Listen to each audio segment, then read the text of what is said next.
রাজন, হে মাতা, জানাই প্রণাম। আমি শ্রীমান ঘটক, 10 গ্রাম জানে আমার লাভ। বলুন ঘটক মহাশয়, কি আর্জি লয়ে এসেছো মোর দ্বারে? নাটোরের জমিদার রামাকান্ত মহাশয় গুণে মানে দর্শনে শ্রেষ্ঠ অতিশয়। শুনিয়াছি নাম তার, সততার প্রতি ন্যায় বুদ্ধি তার। সত্য শুনিয়াছ রাজন, করিতে ইচ্ছুক তিনি আপনার কন্যার সহিত বিবাহ বন্ধন। তিনি মস্ত জমিদার শুনি, তার তুলনায় অতি হীন মোরা। এ কেমনে হয় না জানি। তিনি স্বয়ং পণ করিয়াছেন, বিবাহ করিতে যদি হয় কেবল করিবে তব কন্যা শোনে, অন্যথা আজীবন রহিবে কুমার।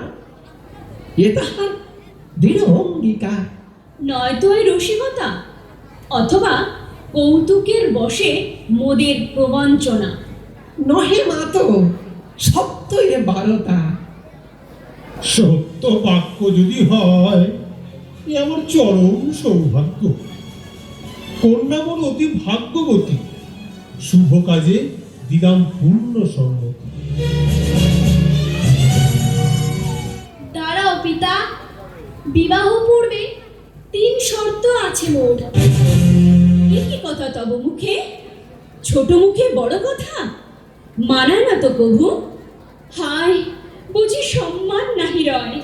ক্ষমা করো মাতো, ইচ্ছা প্রকাশ করিয়াছি। তব সত্য কিবা শুনি মাতো। প্রথম শর্ত, বিবাহের পর পিতৃগৃহে থাকিব 1 বৎসর। দ্বিতীয় শর্তে, বিনামূল্যে গরিব জনগণকে জমি প্রদান করিতে হইবে। তৃতীয় শর্তে, নাটোরের রাজবাড়ি থেকে আমার বাড়ি পর্যন্ত লাল কার্পেট পেতে দিতে হবে।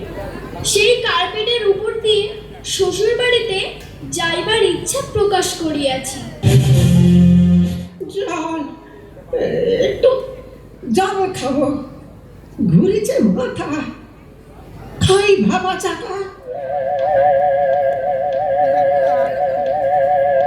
ছি ছি ছি, এই শিক্ষা হলো এতদিনে? এত আস্পর্ধা হইল কেমনে? ছোট মেয়ে বোঝে না কিছু, কি বলিতে কি বলেছে, ক্ষমা করে দাও রে।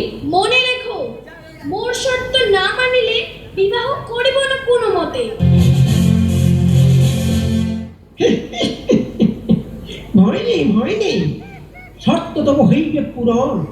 কিন্তু কেমন হবে রাজি? মেয়ে আমার বড় জেদি। নেই কোনো চিন্তা, অজস্র টাকার ভান্ডার, দাস দাসী, লোক লস্কর, এই ঘটকের দাও ছাড়ি সব ভার।